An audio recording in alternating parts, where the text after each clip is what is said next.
नमस्कार दोस्तों, उम्मीद करता हूँ आप सभी बिल्कुल ठीक होंगे और क्लास लेने के लिए आप सभी बिल्कुल तैयार होंगे। जितने ऐसे छात्र हैं क्लास में आ चुके हैं, आप सभी का हार्दिक स्वागत। तो फटाफट आप सभी लोगों का यहाँ पर स्वागत किया जाता है। क्लास में उपस्थित छात्रों की अगर मैं बात करूं, रवि, भरतपाल, अक्षिता, आकांक्ष, दीपांशु, गुनगुन, नेपाल भी क्लास में आ चुका है। ठीक है। ठीक है, इसके अलावा आपको विक्रम है, ठीक है, दीपांशु है, दीपशिखा है, मुकेश कुमार है, मुकेश यादव है, सलोनी चौधरी है, अमन यादव है, धनपाल यादव है। और इसके अलावा और भी बहुत सारे बच्चे क्लास में आ चुके हैं। अमन चतुर्वेदी, कैसन बा अमन, अवधेश, सुनीता, काफी बच्चे आए हैं। मेरा ये मानना है कि आप सभी बिल्कुल ठीक होंगे और अच्छे तरीके से चीजों को समझने का प्रयत्न कर रहे होंगे। ये पॉलिटी का एक कंप्लीट बैच है जिसको हम कराने वाले हैं। कंप्लीट थ्योरी इसमें आपकी होने वाली है। अब इसके अंतर्गत SSC exams, state exams and railways को हालांकि कवर किया जा रहा होता है, बट पॉइंट ऑफ अंडरस्टैंडिंग क्या है कि हमारा जो फोकस्ड है वो उस एग्जाम के लिए डायरेक्टली फोकस्ड है जिसके लिए आपने बैच लिया है। ठीक है, अब पॉइंट यहां पर हम यही स्टार्ट करते हैं कि जैसे ये आपका ओवरऑल सिलेबस होता है, ये आपका ओवरऑल सिलेबस होता है जो हमें यहां पर करना होता है। और ऐसी परिस्थिति के अंतर्गत मैं समझ सकता हूं कि आप यह जान पाए होंगे, मैं समझ सकता हूं कि आप यहां जान पाए होंगे कि आज की क्लास के अंदर हम भारत के संविधान के विकास को जैसा कि कल ही स्टार्ट कर चुके थे, भारत के संविधान के विकास को जैसा कि कल ही स्टार्ट कर चुके थे, तो चर्चा करेंगे। मैं एक बार रिकॉल करा देता हूं, उसके बाद मैं आप लोगों से चर्चा करूंगा। रिकॉल कराता हूं, कल की क्लास में मैंने क्या स्टार्ट किया था। मैंने कहा था कि भाई पॉलिटिकल साइंस, पॉलिटी और पॉलिटिक्स में डिफरेंस क्या है। पहले मैंने डिफरेंस बताया। डिफरेंस बताने के बाद फिर मैंने बताया कि भाई इंडियन पॉलिटी क्या होती है, उसके बारे में मैंने विवरण दिया। इंडियन पॉलिटी में विवरण देने के पश्चात फिर मैंने आपके डाउट्स लिए। डाउट्स को बताने के पश्चात फिर मैंने आपको बताया कि भारत के संविधान का इतिहास कैसा रहा है। तो उसमें मैंने एक चीज बताई थी कि भारतीय संविधान का प्रारंभिक इतिहास उन अधिनियमों पर निर्भर है जो ईस्ट इंडिया कंपनी तथा ब्रिटिश सरकार के प्रशासन के दौरान भारत आए। अब इन दो प्रकार के अधिनियमों को मैं बताने वाला था कि बाबू ये दो प्रकार के अधिनियम है, एक कंपनी अधिनियम और एक शाही अधिनियम। और यहां से मैं स्टार्ट कर रहा हूं। यहां तक अगर किसी छात्र को कोई डाउट है तो वो बता दो, वरना हम आज की क्लास को बेहतरीन ढंग से स्टार्ट कर रहे हैं। रवि का कहना है कि सर, सनी भाई का कहना है कि नोटिफिकेशन नहीं आता। बाबू नोटिफिकेशन की जरूरत ही नहीं है। नोटिफिकेशन की जरूरत उन छात्रों को होती है जो दरअसल किसी और काम में व्यस्त होते हैं। ठीक है, अब बड़ी बात यही है बाबू कि अगर आप किसी और काम में व्यस्त है तो पहले आप वो पूरा कर लें। ठीक है जी हाँ, बाकी हम स्टार्ट करते हैं। रेगुलर आ जाया करो। घड़ी में 3 बज गए, इसका मतलब आपकी क्लास स्टार्ट हो गई। ठीक है, चलो। तलवार से बिजली कड़के, लाल लहू होवे धरती, प्रभु मोहे ऐसा वचन वचन दीजो कि विजय हो या वीर गति। तो इस तरीके के मजबूत मजबूत शब्दों के साथ क्लास को कर रहे हैं स्टार्ट। मूल विधि कब से कराओगे? अरे कराएंगे ना भाई, मूल विधि, मूल विधि स्टार्ट करेंगे हम लोग। 10 तारीख के आसपास स्टार्ट कर देंगे। पार्किंग लगा दो सर इसकी, हाँ हाँ ठीक है। चलिए, हेडिंग डालिए। पहले ये समझिए, समझ पाए आप यहां तक तो कोई दिक्कत नहीं है ना? यहां तक तो कोई दिक्कत नहीं है ना?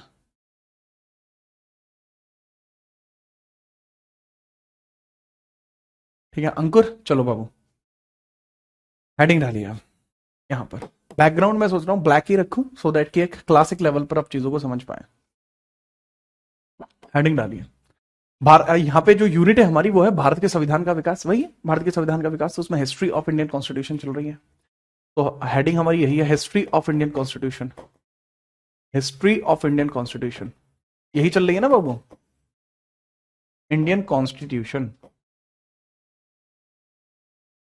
हिस्ट्री ऑफ इंडियन कॉन्स्टिट्यूशन, भारत के संविधान का विकास, संवैधानिक इतिहास, संविधान का इतिहास।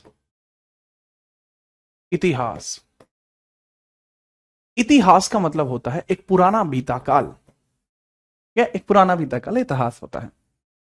तो बाबू इसके अंतर्गत मैंने बताया था कि भाई यह जो इतिहास है, ठीक है, तो इसमें जो प्रारंभिक इतिहास निर्भर किस पर करता है, ये कल की क्लास में मैंने इस पर चर्चा की थी।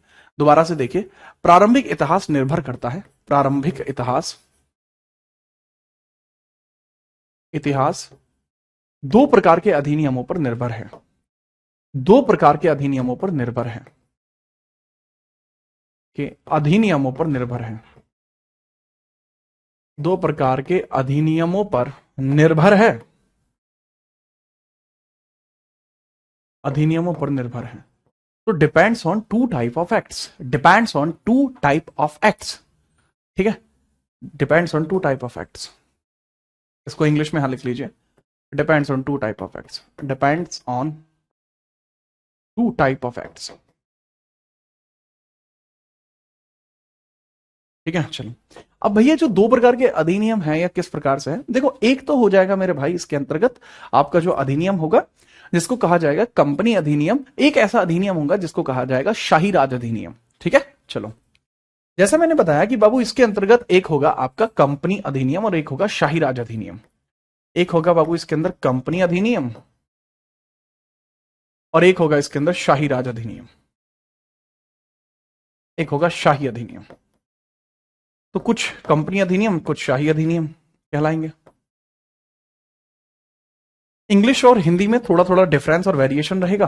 जैसे इनको कहा जाएगा कंपनी एक्ट, कंपनी एक्ट कहा जाएगा, और इसको कहा जाएगा बाबू crown act. This would be called as crown act, इसको कहा जाएगा क्राउन एक्ट। तो ये दो तीन प्रकार से अलग अलग चल सकता है। अब इसके बारे में हम थोड़ा सा समझते हैं और उसको समझाने का और आपको बताने का प्रयास करते हैं। जैसे अब हिस्ट्री ऑफ कॉन्स्टिट्यूशन के अंतर्गत ही आप समझिएगा, हिस्ट्री ऑफ कॉन्स्टिट्यूशन के अंतर्गत ही आप समझिएगा बहुत इंपॉर्टेंटली कि कंपनी अधिनियम कब से कब तक आई। ऐसे जितने भी एक्ट हैं जो 1765 से लेकर, ठीक है, या कह सकते हैं 1773 से लेकर 1857 तक आए, वो सारे के सारे कंपनी अधिनियम कहलाते हैं। कई सारी किताबों में यहां 1765 भी लिखा होगा जो कि गलत नहीं है, ठीक है, जो कि गलत नहीं है। चाहे तो आप 1765 भी लिख सकते हैं, मैंने जैसा बताया वो गलत नहीं होगा। दोनों में से कुछ भी लिख सकते हैं, दरअसल ही हम एक्ट के बारे में ही पढ़ते हैं। तो जितने भी ऐसे एक्ट हैं जो 1773 से लेके 1858, या ऐसा करो बहुत 65 ही लिखो, तुम 65 ही लिखो तुम, 1765 से लेके 1700 जो है 1858 तक, 57 तक, ये सारे के सारे एक्ट आपके कंपनी एक्ट कहलाएंगे। वहीं शाही एक्ट के बारे में अगर मैं चर्चा करूं बाबू, शाही अधिनियम के बारे में चर्चा करूं, तो ये 1858 से लेकर 1947 के बीच में आए हैं। इन दोनों में फर्क है, इन दोनों ही प्रकार के अधिनियमों में फर्क है, वो समझते हैं, ठीक है। हाँ, जैसे यूनिट कंप्लीट होगी उससे रिलेटेड क्वेश्चंस हम लगवा देंगे, ठीक है। चलो अनिल बाबू, बहुत ध्यान से मेरी बात को समझने की कोशिश करना, अभी आपको बहुत कुछ जीवन में सीखना है। अब यहां पे ये समझिएगा कि ब्रिटेन जो गवर्नमेंट है वो कुछ अधिनियमों को भारत में भेजेगी, है ना। जो ब्रिटेन गवर्नमेंट है वो कुछ अधिनियमों को भारत में भेजेगी। लेकिन इसमें क्या है, जब ब्रिटेन यहां से अधिनियमों को भारत में भेजेगी, यहां से भी ब्रिटेन ही अधिनियमों को भारत में भेजेगी, तो इन दोनों ही अधिनियमों में फिर अंतर क्या हुआ अगर दोनों को ब्रिटेन ही भेजेगी। ब्रिटेन का मैप आपको कुछ इस प्रकार से देखने को मिलता है, ब्रिटेन का मैप आपको कुछ इस प्रकार से देखने को मिलता है। ये दोनों ही को तो पहले ये भेजेगी, ठीक है, इसको इसी प्रकार से आप चाहें तो समझ सकते हैं, ठीक है बाबू। दोनों ही एक्टों को ब्रिटेन द्वारा भेजा जाएगा, लेकिन इसके अंदर ना बाबू कुछ वेरिएशन है। जैसे जब ब्रिटेन कंपनी अधिनियमों को यहां भेजेगी तो बीच में रहेंगे कौन, ईस्ट इंडिया कंपनी बीच में होगी, और ईस्ट इंडिया कंपनी के बाद कौन आएगा सर, फिर आएंगे इंडियन पीपल्स, भारतीय लोग, फिर आएंगे भारतीय। तो इसमें मीडिएटर के तौर पर कौन रहेगी, EIC यानी ईस्ट इंडिया कंपनी। ये कौन है बाबू, ईस्ट इंडिया कंपनी। क्योंकि यहां ईस्ट इंडिया कंपनी है, जिस कारण से इस समय में जितने भी अधिनियम आएंगे वो सब कंपनी अधिनियम कहलाएंगे। बट बेसिकली यहां पर जितने भी एक्ट आएंगे वो सीधे भारतीय लोगों पर आएंगे, यहां कोई कंपनी नहीं होगी, और यहां ये खुद को शाही बोलेंगे, इस कारण से शाही अधिनियम कहलाएंगे। खुद को क्राउन बोलेंगे, इस कारण से डायरेक्टली कहलाएंगे, ठीक है। चलो बहुत बेहतरीन। हाँ, इसके अंदर कुछ छात्र भी हैं, जैसे विवेक हुआ या कोई भी हुआ। बाबू सुनो, जब आप कोई भी अच्छी चीज समझने की कोशिश करते हैं वो एक मुश्किल रास्ता होता है, ठीक है, आप समझना। अगर कोई भी चीज आपको बताई गई आपको तुरंत समझ में आ गई, तो इसका मतलब क्या है कि जो चीज आपको बताई गई वो बहुत साधारण है। साधारण बातों को समझना और सुनना बहुत आसान होता है। जिस चीज के लिए आपको अपना दिमाग लगाना पड़े, चीज आपको वो समझनी थी। जो चीज आपने देखा और आपको समझ में आ गई, जिसमें आपको दिमाग नहीं लगाना पड़ा, वास्तविकता में वो चीज सीखने की शायद आवश्यकता ही नहीं थी, क्योंकि उसको आप खुद से समझ गए थे।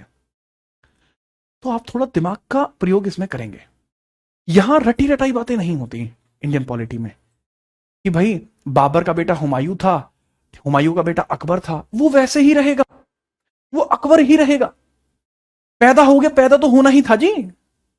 लेकिन यहां पे रीजन होता है कि इसको कंपनी अधिनियम क्यों कहा, क्योंकि ईस्ट इंडिया कंपनी बीच में मीडिएटर थी, इसलिए। सेम चीज बाबू यहां पर आपको देखने को मिलती है। यहां पर ऐसा क्यों हुआ, ऐसा इस कारण से हुआ। अगर आपने पहली देखी ही नहीं है, जो पहली क्लास है इसकी, तो आपको समझ में नहीं आएगा। जैसे सोनू है, सोनू बाबू कल की क्लास ली थी आपने? नहीं ली थी, तो कैसे समझ में आएगा? ठीक है जी हाँ सर, आपने पहले यहां 1773 लिखवाया था। बाबू मैंने क्या कहा था, चाहे तो इसमें 1773 भी लिख लेंगे तो गलती नहीं होगी, क्योंकि हम अधिनियम ही 1773 से पढ़ेंगे, राइट। हम अधिनियम ही 1773 से पढ़ेंगे, कोई कमी दूर दूर तक नहीं है। लो 1857 पुराने बैच में ही लिखवाया था, ये लिख दिया, ठीक है। हाँ अब समझिए। अब देखो सोनू अभी कह रहा था सर समझ में, अब कह रहा है सर मैथ की क्लास नहीं चल रही। तो सोनू बेटा समझ में कहां से आएगा आपको? ठीक है, तो यही एक पॉइंट होता है, ठीक है।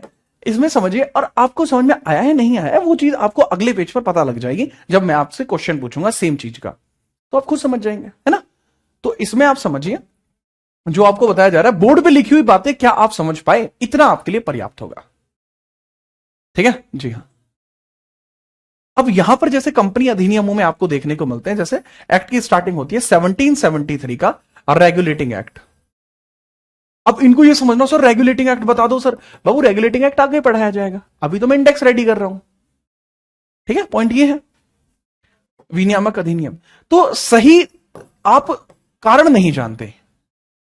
विनियामक अधिनियम, विनियामक अधिनियम आपको देखने को मिल जाएगा 1773 के बाद आपको देखने को मिलता है 1781 संशोधनात्मक act, settlement act. Settlement act आपको देखने को मिलता है, जिसको बोलते हैं संशोधनात्मक अधिनियम, संशोधनात्मक अधिनियम, संशोधनात्मक अधिनियम। फिर आपको देखने को मिलता Pitt's India act, Pitt's act, Pitt's act आपको देखने को मिलता है, तो ये हो जाएगा वो पिट्स अधिनियम। सर पिट्स अधिनियम में क्या हुआ था? अरे वो चीज आप आगे जानोगे, मैंने बताया यहां इंडेक्स बन रहा है ना जी हाँ। नेक्स्ट 1786 सेटलमेंट एक्ट, मेंट एक्ट, ये भी संशोधनात्मक अधिनियम, ये भी आपका संशोधनात्मक अधिनियम, संशोधनात्मक अधिनियम, अधिनियम नोट किए आप? बहुत बढ़िया, ठीक है चलो। ओहो अनिल, अनिल बाबू एक बार ध्यान से लिखो इसमें, ठीक है। चार्टर एक्ट लिखो आप। चार्टर जो शब्द है इंग्लिश का है, वैसे इसको राजलेख बोलते हैं, राजलेख बोलते हैं, राजलेख अधिनियम। ये चार्टर आपको 4 देखने को मिले हैं अलग अलग टाइम पर।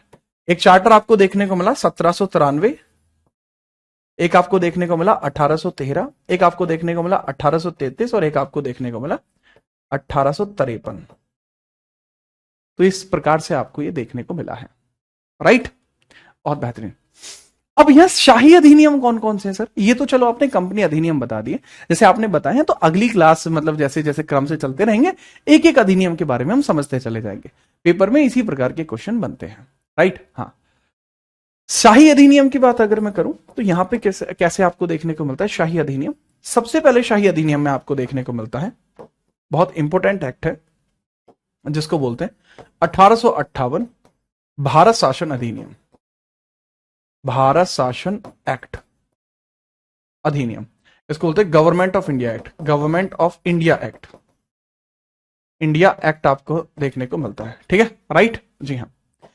उसके बाद बाबू आपको देखने को मिलता है यहां पर 1861 भारत परिषद, इंडिया काउंसिल, भारत परिषद एक्ट या फिर India council, India council act देखने को मिलता है। समझने वाली बात यह है कि यहां पर यह जो अधिनियम है, यह 1892 भी आएगा, उसका भी सेम नाम होगा। 1909 भी आएगा, उसका भी सेम नाम होगा। फिर आएगा 1919, इसका नाम होगा भारत शासन अधिनियम, यानी गवर्नमेंट ऑफ इंडिया एक्ट। और शायद आपको मेरे जो शब्द हैं वो सुनाई ना दिए हों, अंतिम शब्द जो यहां पर मैंने बोले थे, मैंने बोला शाही अधिनियम। ठीक है। अच्छा, ये ऐसा नहीं है कि परेशानी सिर्फ आपके साथ आई हो, नहीं, ऐसा बिल्कुल नहीं है। ये परेशानी संपूर्ण करियरविल के सर्वर की तरफ से आई थी, जिस कारण से आप इसको नहीं समझ पाए। ठीक है। तो अनिल भाई, इसको नोट करो कि मैंने आपको शाही अधिनियम, क्राउन एक्ट बताए। अभी तक जो क्राउन एक्ट बताया 1858, 61, 92, 1909, 1919। इसके बाद बाबू आपको देखने को मिलता है 1935 का अधिनियम, 1935। और मजे की बात यह है कि यह भी भारत शासन अधिनियम ही था। इसके बाद आपको देखने को मिलता है अगस्त ऑफर, 1940 का अगस्त ऑफर, 1940 अगस्त प्रस्ताव। अगस्त प्रस्ताव को ही अगस्त ऑफर कहेंगे। 1942 क्रिप्स ऑफर, क्रिप्स ऑफर आएगा बाबू, क्रिप्स ऑफर आएगा। इसके बाद 1946 कैबिनेट ऑफर, कैबिनेट ऑफर आएगा। कैबिनेट प्रस्ताव आप बोल सकते हैं, कैबिनेट प्रस्ताव आप बोल सकते हैं। और अंतिम जो आएगा, अंतिम ये आएगा 1947। इसके जो अंतिम आएगा वो 1947 भारत स्वतंत्रता अधिनियम आएगा। जो 1947 आएगा, 1947, इसको बोलेंगे भारत स्वतंत्रता अधिनियम, भारत स्वतंत्रता अधिनियम, भारत स्वतंत्रता अधिनियम। राइट। ये आपको यहां देखने को कुछ इस प्रकार से मिल जाएगा। ठीक है, चलिए। ठीक है, तो ये बाबू आप समझिए, इसमें कोई समस्या है तो बताएं, नहीं तो फिर हम आगे बढ़ते हैं और मैं आपको बताता हूं कि किस तरीके के क्वेश्चन आपसे पॉलिटी में पूछे जा रहे होते हैं। ठीक है। देखो, परेशानियां जीवन का हिस्सा हैं, वो आती रहेंगी, परंतु उससे आप कैसे डील करते हैं वो बड़ी बात होगी। राइट। क्या है, कुछ नेटवर्क की वजह से परेशानी है। अच्छा, जैसा मैंने बताया कि ऐसा नहीं है कि सिर्फ ही मेरी क्लास में, नहीं, करियरविल की समस्त क्लासेस इससे प्रभावित है। अगर आप किसी और बैच में भी हैं तो आपको इस बारे में पता होगा कि करियरविल की समस्त क्लासेस इस चीज से प्रभावित है। ठीक है। क्लास अटक रही है, अब नहीं अटकेगी योगेश। अगर अधिक परेशानी आएगी तो ऐसी परिस्थिति में हम इसको पोस्टपोन भी कर देंगे। ठीक है। अभी वर्तमान में तो परेशानी नहीं है, अगर ये दोबारा आई तो हम इस क्लास को पोस्टपोन कर देंगे। ठीक है। चलिए बाबू, नोट्स कैसे बनाने, जैसे मैं लिख रहा हूं बाबू ऐसे ही आपको लिखना है। जैसे मैं लिख रहा हूं ऐसे ही आपको लिखना है, इसमें कोई नई बात नहीं होगी। तो मेरे ख्याल से आप इस चीज को तो समझ पाए होंगे, जो चीज मैंने अभी आपको यहां बताई है, इस चीज को आप समझ पाए होंगे। अगर आपको कोई भी परेशानी इस चीज के संदर्भ में है तो मुझे बता दीजिए। मतलब आपको अपनी नोटबुक में इसी प्रकार से 2 ये हेडिंग्स बना लेनी है। ठीक है। चलो, नहीं नहीं नहीं, सबकी क्लास में परेशानी है। अभी सामने जो है जदीप सर हैं, ठीक है, और राकेश सर हैं, वो सामने ही खड़े हैं, वो देख रहे हैं कि हाँ क्या बोल रहा है। हाँ हाँ सर, मैंने बोल दिया। ठीक है। हाँ हाँ, आ जाओ आ जाओ। अच्छा, होगी क्लास, ठीक है। चलिए, ठीक है। चलो, मैं एक बार दोबारा से रिकॉल कर देता हूँ ताकि आपको दिक्कत ना आए। मैंने बताया कि बाबू, संविधान का जो इतिहास है ना, वो 2 प्रकार के अधिनियमों पर निर्भर करता है।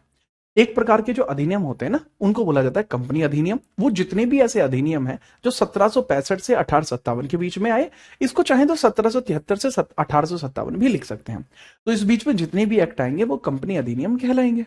जैसे 1773 का रेगुलेटिंग एक्ट यानी विनियामक अधिनियम, भले ही 1781 का सेटलमेंट एक्ट अर्थात संशोधनात्मक अधिनियम, 1784 का पिट्स इंडिया एक्ट यानी पिट्स अधिनियम, 1786 के पिट्स इंडिया एक्ट के बाद 1786 सेटलमेंट एक्ट यानी संशोधनात्मक अधिनियम, चार्टर राजलेख अधिनियम कहा जाता है। ये 1793, 1813, 1833, 1853 में देखने को मिलता है। इसको इंग्लिश में चार्टर लिखते हैं, charter. We call it charter, we call it charter. After that 1858 का भारत शासन अधिनियम, 1861 का भारत परिषद अधिनियम, 92 का भारत परिषद, ठीक है, 1909 का भारत परिषद, 1909 भारत शासन, 1935 भारत शासन अधिनियम, 1940 का अगस्त प्रस्ताव, इसको अगस्त ऑफर भी बोला जा सकता है। We can call it August offer. ठीक है, क्रिप्स ऑफर, क्रिप्स ऑफर भी बाबू इसको बोला जा सकता है, क्रिप्स ऑफर इसको बोला जा सकता है। एंड इसके बाद कैबिनेट, कैबिनेट लिखा हुआ है हिंदी में कैबिनेट ही लिखा जाएगा। भारत स्वतंत्रता अधिनियम इंडिया इंडिपेंडेंस एक्ट के नाम से जाना जाएगा। 1940 को इंग्लिश में लिख दो बाबू, अगस्त का महीना अगस्त ऑफर ही होगा। ठीक है, चलिए अगर आप ये सारी चीजें देख पाए, ठीक है, तो इसके बारे में मुझे बताइए। अगर आप सारी चीजें देख पाए तो आगे बताएं। ठीक है, हाँ, अरे कोई ये छोटी मोटी इश्यूज हैं, ठीक है, इनसे मत टेंशन लो। अब आपको अगर बाबू ये समझ में आ गई बात और आपने नोट कर लिया, ठीक है, अगर आपको ये बात समझ में आ गई, आपने नोट कर लिया, तो अभी तक मैंने जितनी भी बातें बताई हैं मैं उसके रिलेटेड आपसे 3 क्वेश्चन पूछूंगा। अगर आपने आंसर दे दिए तो ठीक है, उसके बाद हम आगे बढ़ेंगे अगले एक्ट पर। ठीक है, चलिए। और हम सबसे पहले मैं आपको एक्सप्लेन करूंगा 1773 का रेगुलेटिंग एक्ट, इसको मैं एक्सप्लेन करूंगा सबसे पहले। ठीक है, आगे बढ़िए। क्या आपको यह बात समझ में आई? नोट कर लिया? सर वीवल एक्ट नहीं लिखा बाबू, चाहे तो वीवल एक्ट भी लिख सकते हैं, इसके अंदर 1745 का वीवल एक्ट भी लिख सकते हैं, सॉरी 1945 का वीवल एक्ट भी लिख सकते हैं, जरूरी नहीं होता। वीवल से क्वेश्चन नहीं आ रहे आजकल, इसलिए मैंने वीवल को हटा दिया था, आप जान के। वीवल अधिनियम उसको बोला जाता है, वीवल अधिनियम उसको बोला जाता है। क्वेश्चन नहीं आया यार उससे, बहुत टाइम से क्वेश्चन नहीं आया। शिमला समझौता भी हुआ था ऐसे तो, है ना? हाँ सर, आगे बढ़ा जाए, ठीक है। अब अभी तक मैंने जो आपसे क्वेश्चन पूछे उस आधार पर मैं आपसे थोड़ी सी बातें कर रहा हूं, आप उसका जवाब मुझे दीजिएगा। मैं क्वेश्चन लिख रहा हूं, 3 क्वेश्चन लिखूंगा, पहला, दूसरा।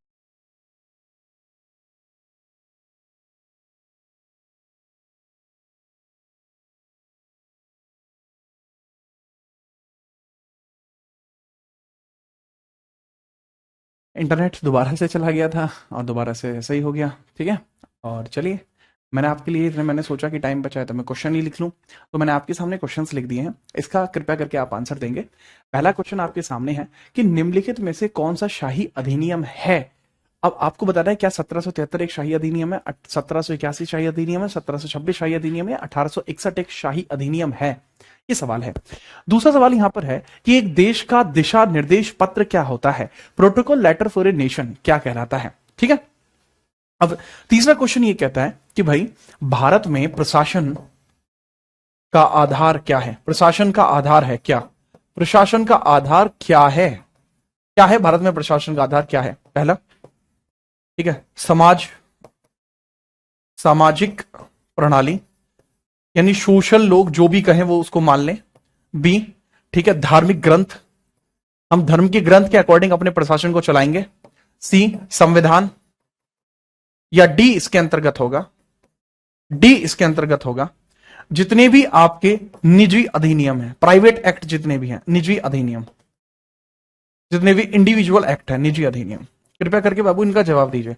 अभी तक की क्लास में हम ये देख चुके हैं, तो तीनों ही क्वेश्चंस का आंसर दीजिए। पहले का डी, दूसरे का सी। खुशी यादव ने आंसर दिया।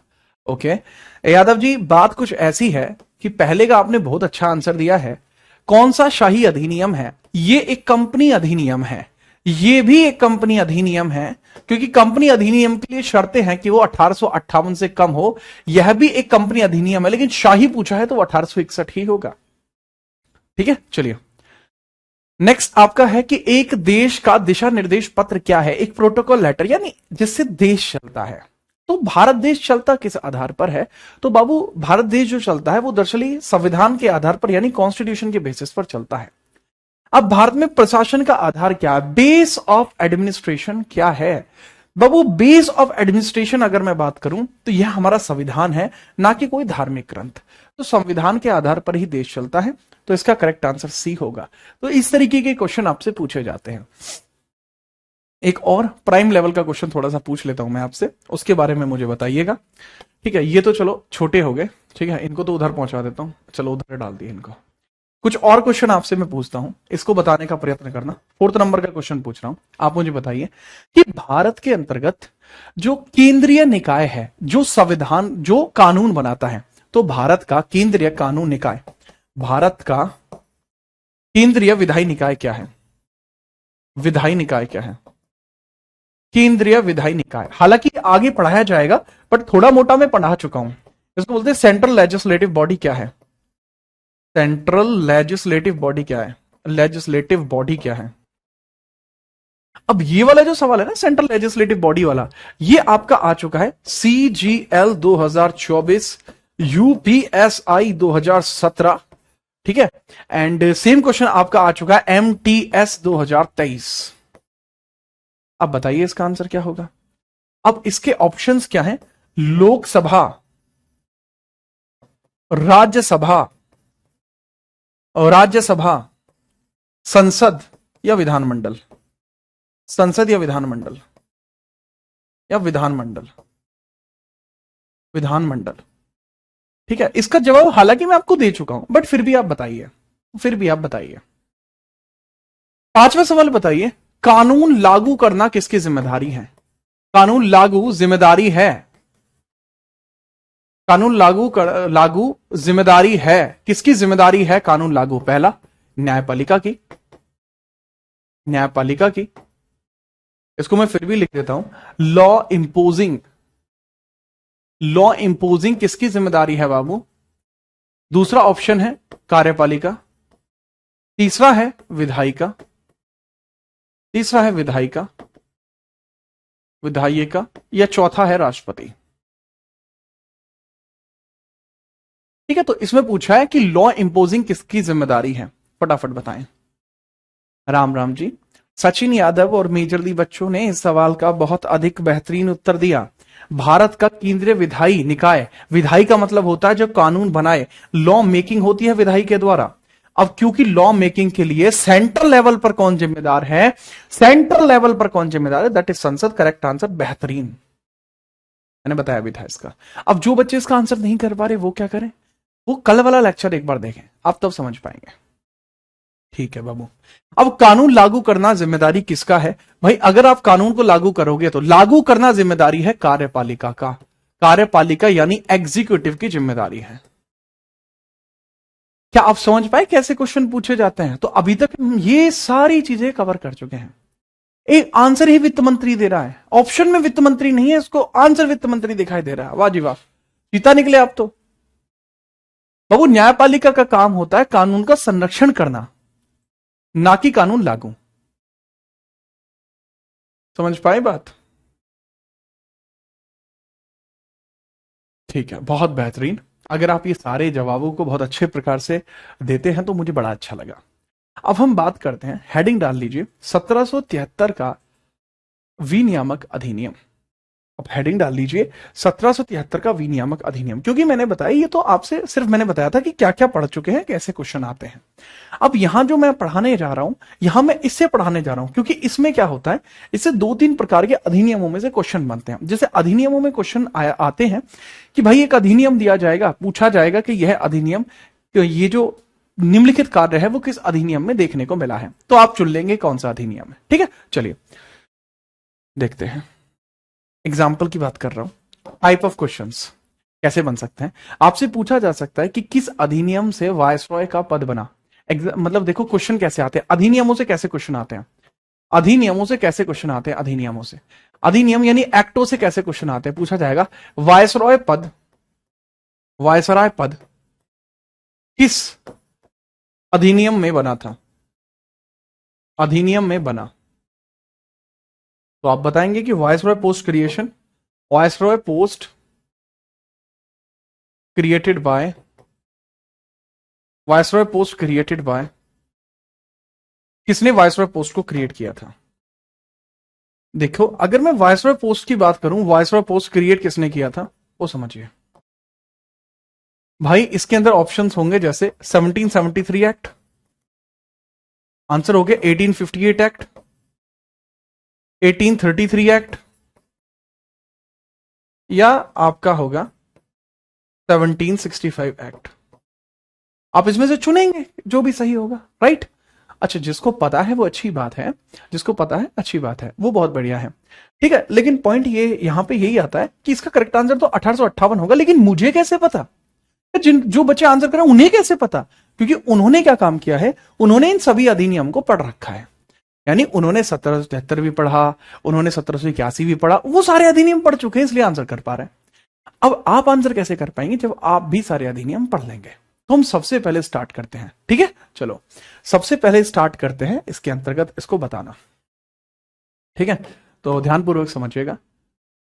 हेडिंग डाल लीजिए, हेडिंग डाल लीजिए बहुत प्यार से, ठीक है। 1773 regulating act, regulating act, regulating act, heading डाल लीजिए। 1773 रेगुलेटिंग एक्ट का मतलब होता है बाबू विनियामक अधिनियम, विनियामक अधिनियम, नियामक अधिनियम। विनियामक का मतलब क्या होता है? जब किसी चीज के ऊपर कंट्रोल किया जाता है वो विनियामक कहलाता है, राइट। जब किसी चीज के ऊपर आप कंट्रोल रखते हैं तो वो चीज विनियामक कहलाती है। अब एक बड़ा सवाल, विनियामक अधिनियम जब भारत में आया तो इस समय ब्रिटेन के पीएम कौन थे, किसने इसको भारत में भेजा? ये कुछ मिसलेनियस सवाल इससे बन जाते हैं। तो विनियामक अधिनियम को लेकर ये भारत में किसके द्वारा भेजा गया था? जब ये आता है तो इस समय ब्रिटेन के पीएम कौन थे? जब विनियामक अधिनियम भारत आया इस समय ब्रिटेन के पीएम कौन थे? आप बताएंगे सर जी जब ये भारत में आया तो इस समय ब्रिटेन के पीएम थे फ्रेडरिक नॉर्थ। ठीक है, चलिए, Frederick North, Frederick North, North. तो बाबू वो फ्रेडरिक नॉर्थ आपको देखने को मिलते हैं।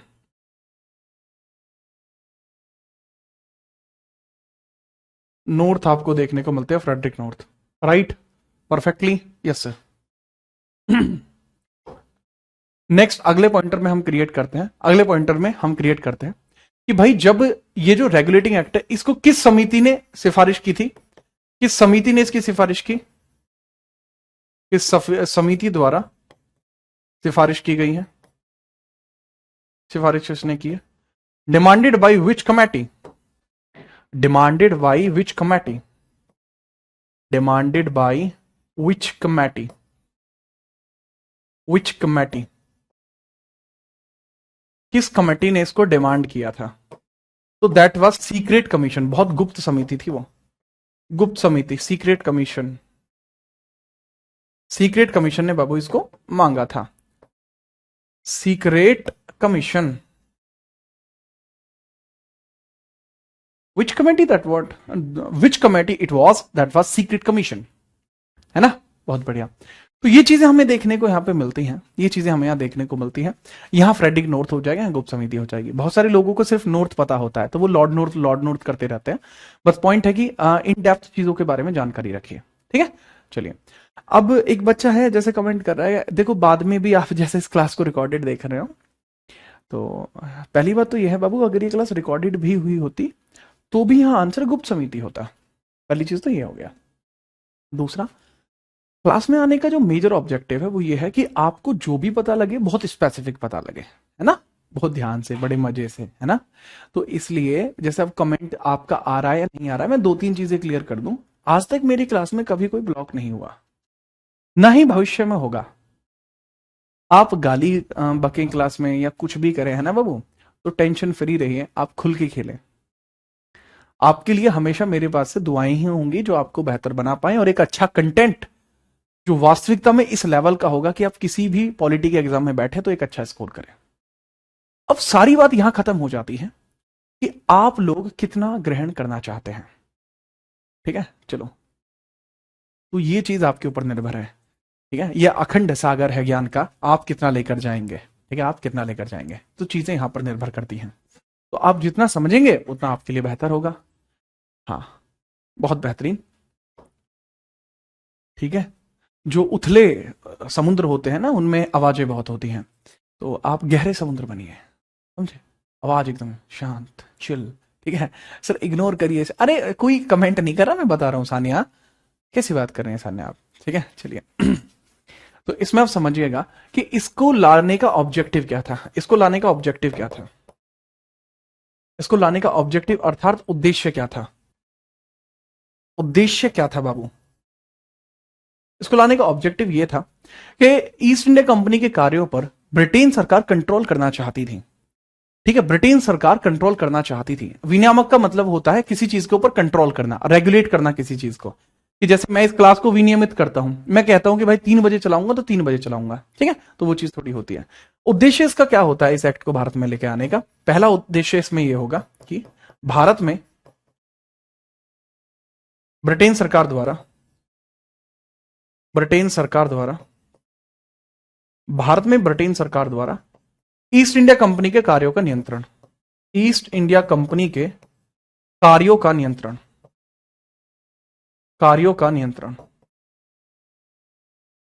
नियंत्रण, ईस्ट इंडिया कंपनी के कार्यों का नियंत्रण। पहली चीज तो बाबू ये हो जाती है, ठीक है, यानी ब्रिटिश गवर्नमेंट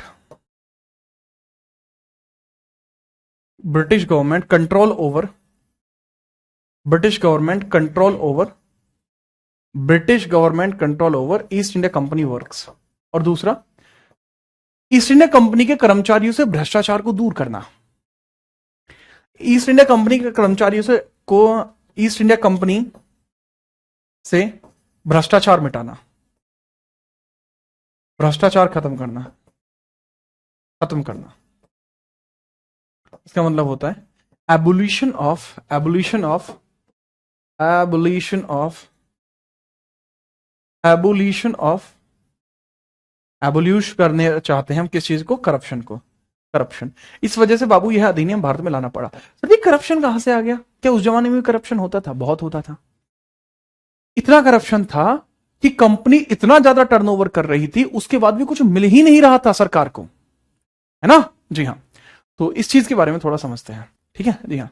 अरे बोर्ड का साइज छोटा नहीं है भाई, बोर्ड इतने ही साइज के आते हैं, ठीक है? ये जो है यूनिवर्सल साइज है बोर्ड का, ठीक है? बाकी काफी सारे लोग दूसरे बोर्ड पे भी बढ़ाते हैं, but this is universal size, ठीक है? नोट करिए और मुझे बताइए अगर आप समझ पाए। सर इंग्लिश भी लिख देंगे भाई, लिख तो रखिए, एक एक चीज की इंग्लिश लिखी हुई है, मुझे एक शब्द दिखा दो जिसकी इंग्लिश ना हो, बताइए फटाफट से।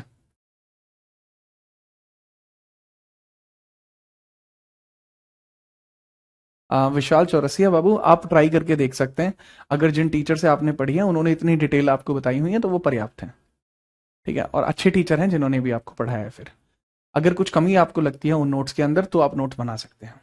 मैं पॉलिटी को एक क्रम से पढ़ाता हूँ। मैं पॉलिटी को इसलिए नहीं पढ़ाता कि वहां से पढ़ाना आसान होगा या मुश्किल होगा, मैं इसलिए एक क्रम से पढ़ाता हूँ जो कि बहुत जरूरी है, ठीक है? जी हाँ, जीवन में क्रम बहुत जरूरी है। ऐसा नहीं है कि जीवन में जब पैदा होते हैं तो हमारे 16 संस्कार होते हैं, ठीक है? तो ऐसा नहीं है हम 16 संस्कारों में कि भाई हम एक संस्कार पहले ही करा लें हैं। तो एक क्रम होता है, क्रम वो जरूरी है। ये आपने नोट कर लिया। अब इसमें हम यही बात देखते हैं कि आखिरकार ऐसा क्या हुआ कि हमें इस अधिनियम की जरूरत पड़ी। हम ध्यान देते हैं इस चीज पर, ठीक है? जी हाँ, बहुत ध्यान से। सर बुलंदशहर से नमस्ते। नमस्ते भाई परिन सर, क्या हाल है? आर्या, नोट करो बाबू। हेडिंग है हमारी, हेडिंग हमारी कि भाई ईस्ट इंडिया कंपनी को क्या जरूरत पड़ी थी कि उसने भ्रष्टाचार फैला दिया, और उसके बाद ब्रिटेन सरकार को क्या जरूरत पड़ी कि ब्रिटेन सरकार के द्वारा भारत के अंतर्गत अलग अलग प्रकार से अधिनियम लाए गए, ठीक है? चलो ठीक है, आगे बढ़ते हैं और हेडिंग डालते हैं। लो बाबू, बोर्ड बड़े प्यार से इसके अंदर समझने की कोशिश करना। देखो, अगर आप इस चीज को समझ पाए हैं देन सीधे तौर पर आप ये समझेंगे कि मैं आपको एक बहुत इंपॉर्टेंट सी पॉइंट बताता हूं कि भारत के अंतर्गत 1765 की इलाहाबाद की संधि के बाद ही प्रशासन की शुरुआत हुई। ये पॉइंट अब क्यों लिखना है, कैसे भाई? ये सीधा पॉइंट आपको लिखना है, इसमें डायरेक्टली आपको पॉइंटर बना के लिखना है, ठीक है? कि भारत में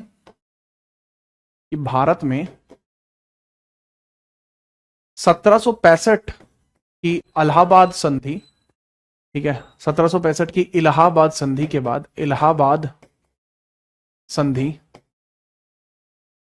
इलाहाबाद संधि, ट्रीटी ऑफ इलाहाबाद के बाद, ट्रीटी ऑफ इलाहाबाद के बाद, ट्रीटी ऑफ इलाहाबाद के बाद, इलाहाबाद के बाद, ट्रीटी ऑफ इलाहाबाद के बाद 1765 की संधि, ट्रीटी ऑफ इलाहाबाद के बाद क्या बताया मैंने? भारत में 1765 की इलाहाबाद संधि होती है। 1765 की क्या होती है बाबू? इलाहाबाद संधि होती है, ट्रीटी ऑफ इलाहाबाद के बाद ईस्ट इंडिया कंपनी के प्रशासन की शुरुआत हुई। ईस्ट इंडिया कंपनी के प्रशासन की शुरुआत हुई।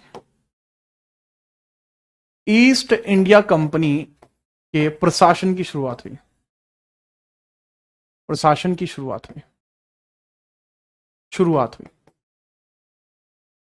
ठीक है, तो after treaty of Allahabad administration started in India. East India company administration started in India. Administration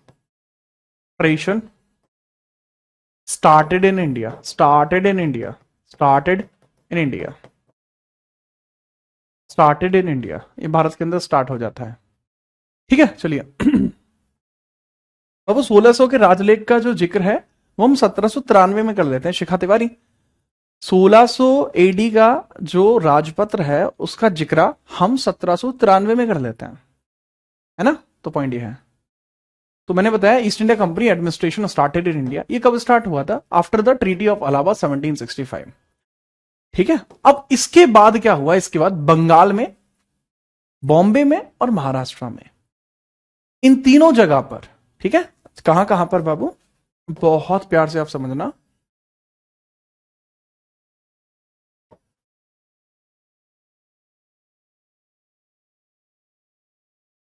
ठीक है, ये कुछ इस प्रकार से आपको देखने को मिल जाएगा। ठीक है, चलिए कि यहां पर आपको तीन स्थानों पर इस प्रकार से क्षेत्र देखने को मिला। यह बंगाल क्षेत्र है। ठीक है, बंगाल क्षेत्र है ये। एक क्षेत्र बाबू यहां आपको देखने को मिल जाएगा, दैट इज मद्रास क्षेत्र, राइट। और दिस इज बॉम्बे क्षेत्र, दिस इज बॉम्बे क्षेत्र। तो ये तीन एरियाज आपको देखने को मिल जाएंगे। तो यहां पर हर एक जगह ये ब्रिटिशर्स का क्या था? ब्रिटिशर्स का कंट्रोल यहां पर था। ब्रिटेन एकदम से पूरे भारत पे नहीं फैला, वो बहुत छोटी छोटी जगह पे फैला। जैसे शुरुआती तौर पर वो केवल आया बॉम्बे प्रेसिडेंसी में। कहां आया? बॉम्बे प्रेसिडेंसी। प्रेसिडेंसी यानी ऐसा स्थान जहां आप व्यापार करते हो, प्रेसिडेंसी।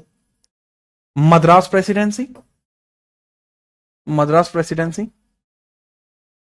डेंसी, और यहां पर बंगाल प्रेसिडेंसी, बंगाल प्रेसिडेंसी।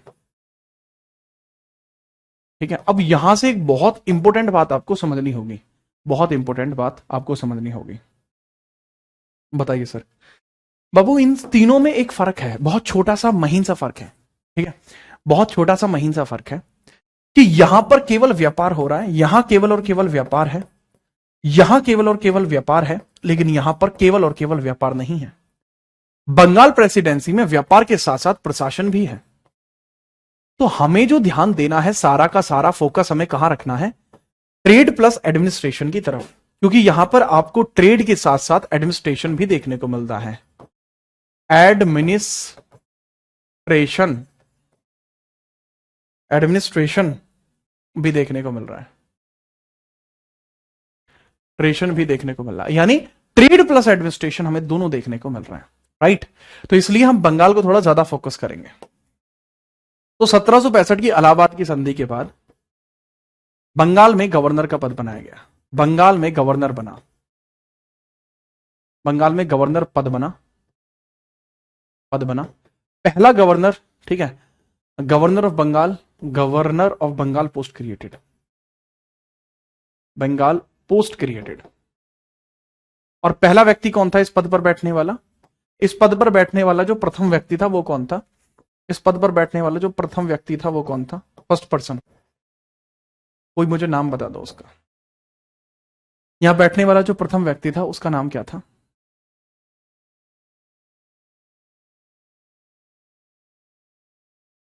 ठीक है, एक कह रहा है सर बॉम्बे गुजरात में जा रहा है। अब गुजरात 1960 में बना है, ठीक है। उससे पहले गुजरात ही नहीं था, समझे। तो ये था बाबू रॉबर्ट क्लाइव। और रॉबर्ट क्लाइव आपको देखने को मिलता है, रॉबर्ट क्लाइव आपको देखने को मिल जाएगा। रॉबर्ट क्लाइव, वाह, रॉबर्ट क्लाइव, वाह, रॉबर्ट क्लाइव, वाह, रॉबर्ट क्लाइव आपको देखने को मिल जाएगा। Robert Clive, right. Warren Hasting नहीं है, दिस इज रॉबर्ट क्लाइव।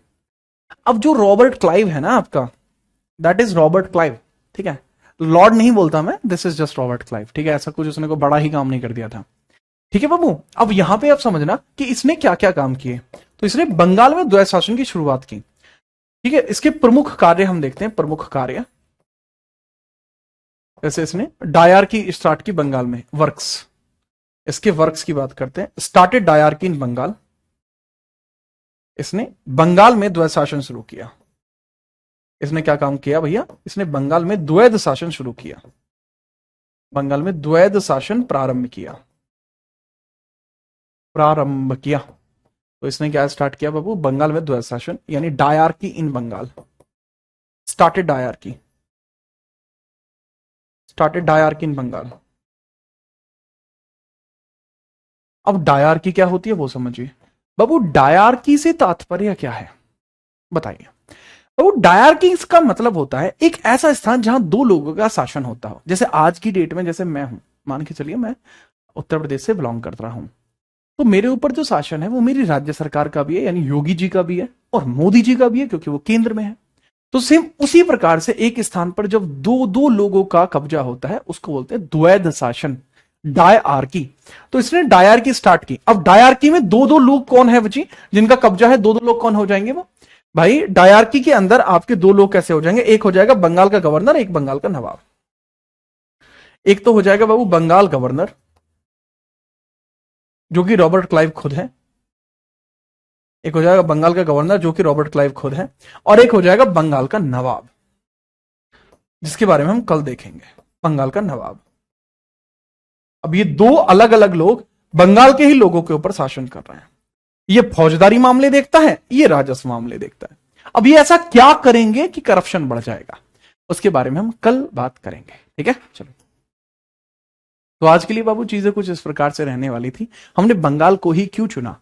क्योंकि बंगाल के अंदर प्रशासन चलता है। अब ब्रिटिशर्स ने ही बंगाल को क्यों चुना? क्योंकि बंगाल मेन एरिया से, जो कैपिटल है, यहां पे है कैपिटल मुगलों की, मुगलों के अधीन थी ये, और इतनी दूर थी, बीच में डिफरेंस बहुत ज्यादा था, इस वजह से बंगाल को चुना गया। तो ये बाबू इस प्रकार से रहेगा आज का पूरा हमारा सिस्टम। अब हम कल आपसे मिलेंगे। जो बच्चे करंट अफेयर्स के लिए पूछ रहे थे वो मुझे बता देंगे किसको समस्या है करंट अफेयर्स में, देन मैं करंट अफेयर्स के हिसाब से आपको बता दूं करंट अफेयर्स में क्या दिक्कत है, कैसे निकलेगा। अच्छा, अनिकेत हैं आप? आंचल सिंह, ओह बहुत बेहतरीन अनिकेत, कैसे हो भाई आप? अनिकेत भदौरिया भाई, कैसे हैं आप? चलिए बताइए, कोई परेशानी है आपको, कोई दिक्कत है तो बताओ, फिर मैं उस हिसाब से बताऊं। करंट अफेयर्स को लेकर किस किस को समस्या आ रही थी?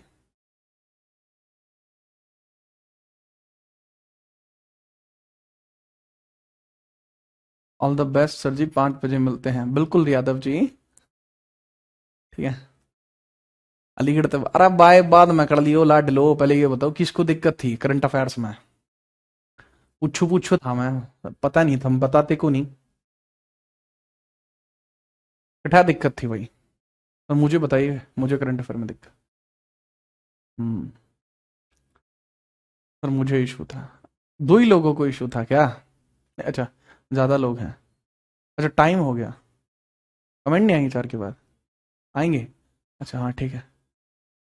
हाँ, करंट अफेयर्स में काफ़ी लोग बता रहे हैं कि उनको दिक्कत है रेस्पेक्टिवली।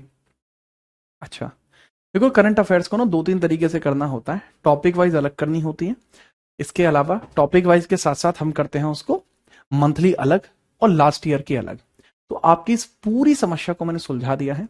आप जीत राणा जीएस, जो आपका यूट्यूब चैनल है, उसको आप ओपन करिएगा। जीत राणा जीएस यूट्यूब चैनल अभी जाके आप सर्च कर देना, करंट अफेयर्स बाई जीत राणा। आपको सारी की सारी जो करंट अफेयर्स है हर एक फॉर्मेट में प्लेलिस्ट में मिल जाएंगी। वो टॉपिक वाइज भी हैं, मंथली भी हैं, और प्रीवियस ईयर की भी हैं। तो आपके एग्जाम के लिए जो भी जरूरी डेटा है आपको वहां पर प्लेलिस्ट में मिल जाएगा। तो जो अभी जाइए और सर्च कर दीजिए जीत राणा जीएस, या फिर करंट अफेयर्स बाय जीत राणा, आपके लिए है पर्याप्त होगा। आज के लिए इतना ही रहेगा, और आपसे कल मुलाकात करेंगे और इस टॉपिक को हम आगे बढ़ाएंगे। अब धीरे धीरे टॉपिक में स्पीड आनी शुरू हो जाएगी, जिससे कि आप अच्छे से समझ पाए, नोट्स बना पाए। ठीक है, चलिए अब कल मिलता